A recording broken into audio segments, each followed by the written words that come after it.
My mother-in-law, a woman who considers subtle a foreign word, decided my husband and I were the perfect solution to her farm labor problem. She invited us for a family visit, which sounded lovely until we arrived. The farm was a sprawling, beautiful, but utterly chaotic mess. And guess who was expected to fix it?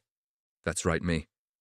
While my husband was whisked away to help his father with important business, which I later found out was a week-long fishing trip, I was left with a list of chores that would make a seasoned farmhand weep.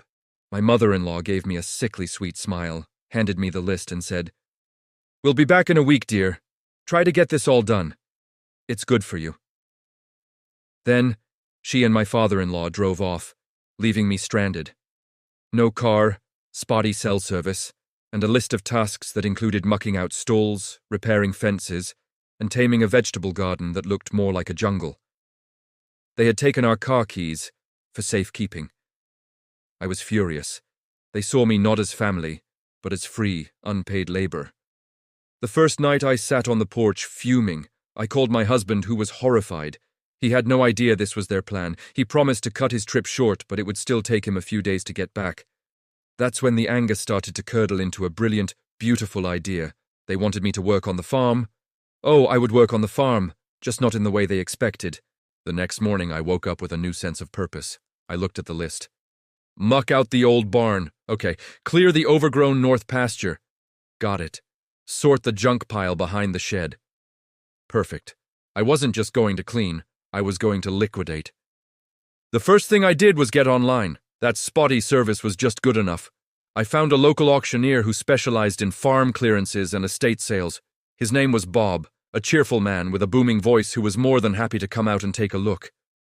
When he saw the junk they wanted me to sort, his eyes lit up. The old barn wasn't just full of muck. It was packed with antique farm equipment, vintage tools, and forgotten furniture. The junk pile behind the shed? It was a treasure trove of scrap metal and forgotten relics. Bob estimated we could make a tidy sum, so we made a deal. He'd bring his crew, clear everything out, and we'd split the profits. While they worked on the big stuff, I turned my attention to the smaller, more personal items. My mother-in-law had a massive collection of collectible porcelain dolls that she treasured, yet they were gathering dust in a spare room. I found a collector's forum online and posted them for sale. They were snapped up within hours. Then, there was her prized, albeit neglected, rose garden. I carefully dug up the rarest bushes, potted them, and sold them to a local nursery that was thrilled to get their hands on such classic varieties. I even tackled the jungle of a vegetable garden. Instead of just weeding, I harvested everything that was ripe, tomatoes, zucchini, peppers, and set up a little roadside stand with an honesty box. The locals were happy to get fresh produce, and the cash started piling up. My husband arrived on day 4, looking apologetic and ready to help. When he saw what I was doing, his jaw dropped. At first, he was nervous. "Are you sure about this?" he asked, looking at the auction crew hauling away a rusted old plow. I just smiled. "They left me here to work, so I'm working. I'm improving the farm's cash flow." He thought about it for a minute, then a slow grin spread across his face. He jumped right in, helping me with the roadside stand and dealing with the online buyers. It became our project. We weren't just getting revenge, we were having fun. We felt like a team, turning a miserable situation into a profitable adventure. By the end of the week, the farm was transformed. The barn was empty and clean, the pasture was cleared, the junk pile was gone, and my bank account was significantly healthier. The day of their return arrived. My husband and I sat on the porch swing, sipping iced tea, waiting. We heard their car pull up the long driveway. My mother-in-law got out, a smug look on her face, probably expecting to find me exhausted and defeated. Instead, she saw a pristine farm and me, looking relaxed and happy. Her face went through several stages of confusion. She walked to the barn, peered inside its echoing emptiness, and her jaw went slack. Where is everything?" she stammered. My father-in-law was staring at the empty space where the junk pile used to be. "The scrap!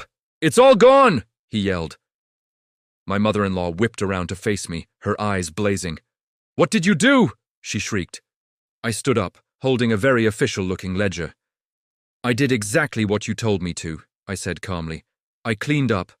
And since you saw fit to have me work for you, I took the liberty of paying myself a fair wage for my labor and management services. I opened the ledger. The auction for the barn contents and scrap metal brought in a very nice sum. After the auctioneer's commission, my half came to this. I pointed to a number that made her eyes bulge. The dolls, the rose bushes, and the produce from the garden added another tidy amount. All told, I've cleared a significant profit for my week of work. My husband stepped forward, putting a supportive arm around me. We thought it was a brilliant idea, Mum. You've always said the farm needed to be more profitable. My mother-in-law looked like she was about to explode. She spluttered, she fumed, but there was nothing she could do. I had the receipts. I had the bank transfers. I had followed her instructions, just with a little creative interpretation. She started screaming about her precious antiques and collectibles. I just shrugged. You called it junk and told me to get rid of it. I'm just very efficient. The best part? The look on my father-in-law's face when he realized how much money that junk was actually worth. Money he could have had if he hadn't tried to trick me into being a free laborer. That day, something shifted. They never tried to pull a stunt like that again. They learned that if you treat me like an employee, I'm going to act like one, right down to cashing the paycheck. And let me tell you, it was the most satisfying paycheck I have ever earned. Thanks for listening, and don't forget to like and subscribe for more stories.